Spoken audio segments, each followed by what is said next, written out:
too ahead of ourselves. Let's go a little bit back into your backstory. Tell us a little bit about Dr. Cassandra Bradford.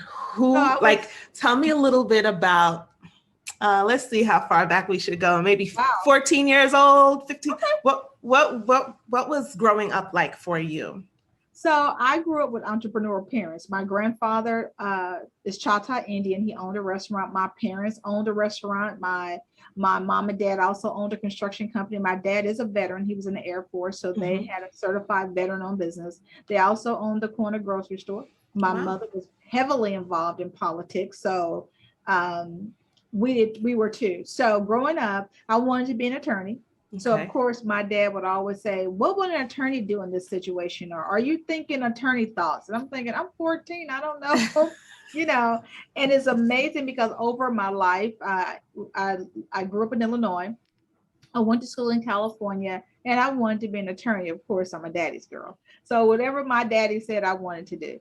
So I wanted to be an attorney. I began my career. I was in litigation management. I'll just jump. And I was practicing so much law, but I wasn't an attorney. I dropped out of law school. I'm like, that's it. I practice more law. I tell attorneys what to do. I'm a fraud investigator by trade. Wow. And so later on in life, I started my very first company. So wait, hold on one second. Let's go back to 14-year-old Cassandra. How did those desires to be an attorney, how did those manifest in school and in growing up during those formative years? Well, I was raised where your parents asked you, what do you want to be when you grow up? And I wanted to be an attorney. I don't know why. I believe it's because my mother had me involved in everything. I was president of the junior city council. Okay. President of the youth chamber of commerce. I was involved in president of the business club. I was involved with everything because my mom was involved in everything. And so because I was listening to how laws were made, right? And I wanted to be an attorney. And so I told my dad asked, what do you want to be when you grow up? I'm like, I want to be an attorney. So you weren't afraid to speak up, like in class or, in school. You were that person who was not afraid to let her voice be heard. Is that what I...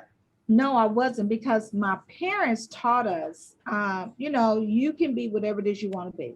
If you work hard for it, you can be whatever you want to be. Now, I'll be honest, I was an introvert. Okay. When I got to college.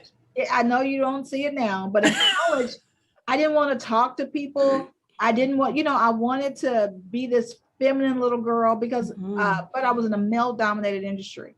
And so my voice was never heard because I was a woman.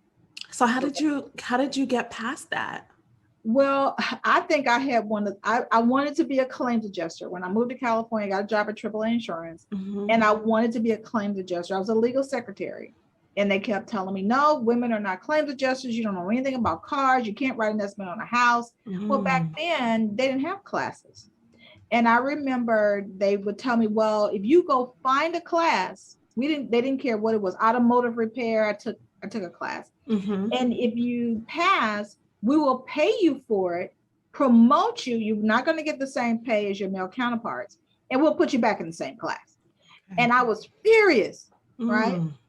But I did it because I wanted more money. Right. And so I kept doing it, and they teamed me with a trainer, a tall white guy named Tom Curry. I will never forget him. And I couldn't stand him because I got to remember I was 18 years old, and every morning he went to get a scotch and a lap dance. I don't know how that was training me. Okay. But I remember when it was time for me to write my first estimate, and they wouldn't let me. They told me to raise up my skirt, bend over, and I remember running out of the body shop crying. At that time, we had payphones. Oh my goodness! Call Tom. And Tom came around the corner on two wheels, and he yelled and screamed at me. And he said, you have to hit them in the pockets. Now he says some other stuff that I'm not going to say there. You're giving us the cleaned up version. Yeah, this is the PG version. And so he said, you have to learn how to hit them in the pockets. And he yelled and screamed at him, and he called me gal, and I hated it. And he says, you listen, this is my gal. And if you don't let her write an estimate, and he said, now tow every car out of here. And I just thought that was the best thing. And I would walk in there and I would slam my hand down on the table on the desk like Tom did. And I would demand that they will let me, write an estimate on these cars. And if they didn't, I would have a tow truck pull them out. And it was just fun. That was like, this is just like another way to fight. And so with that, I guess I cannot be an introvert anymore. It's time to now let my voice be heard. And so throughout my whole career working in corporate America, it was always a male-dominated industry. You'll never do it. And I had to prove it wrong. So my thesis in college was on the glass ceiling. So what kind of mindset did you have to have, like going into those types of environments? They're white male dominated. You're the only Black woman, and you have to represent how did you prepare yourself for that mentally to go into the office every day or to go into that environment every day? Well, I'll tell you, I had to, you had to be 10 times better than your male counterparts. So it didn't matter that we all went through the same class, male or female. I had to learn more than you. I had to know it. I had to know it by memory. I had to quote it on cue. Why? Because I was a woman in a male-dominated industry and I was a Black woman.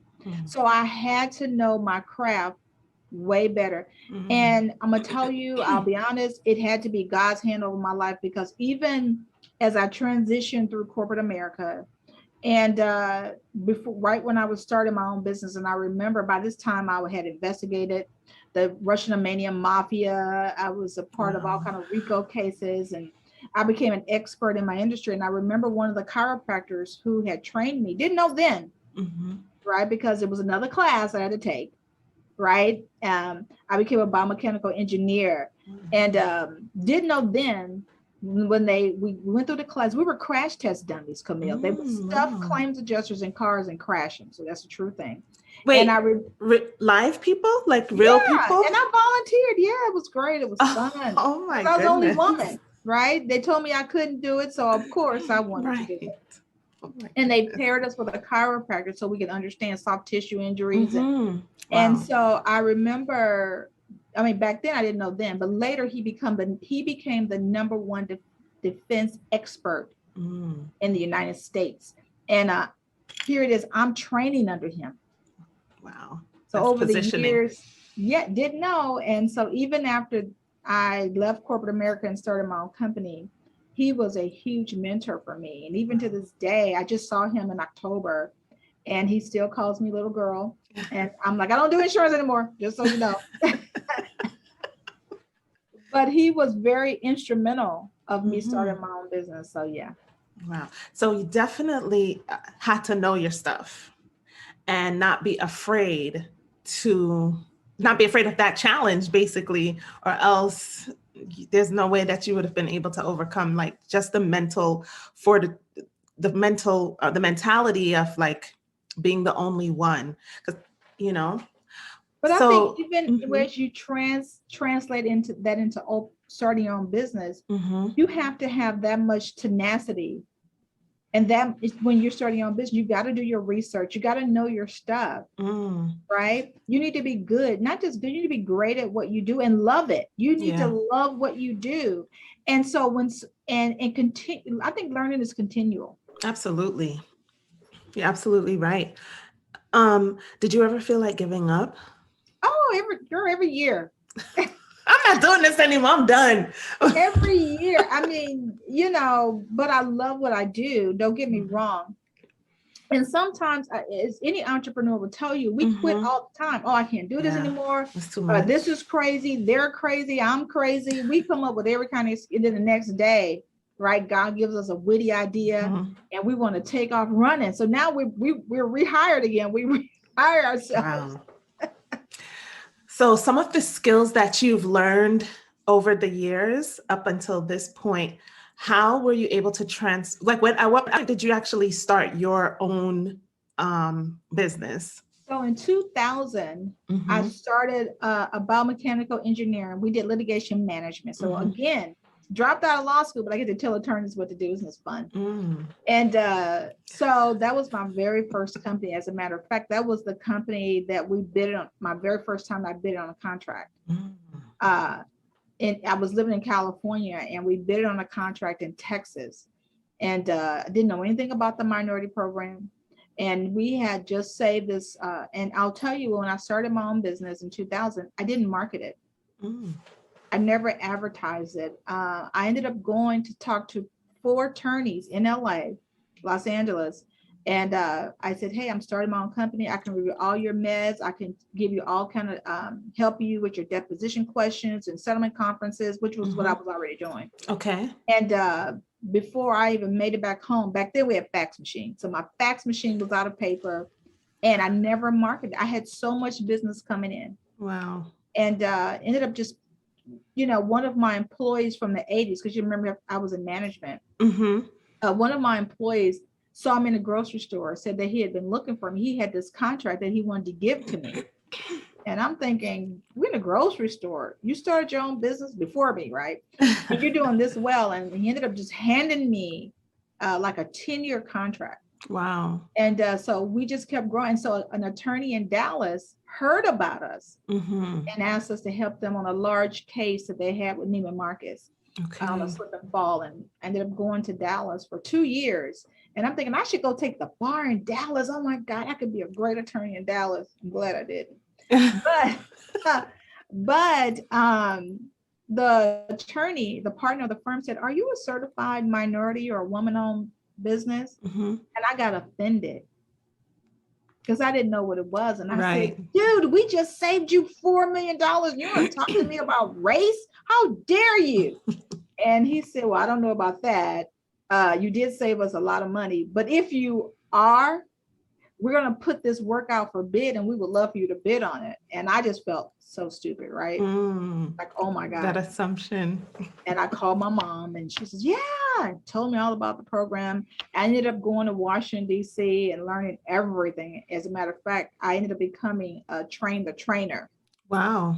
And so after we won well, I'll be honest, we lost the contract.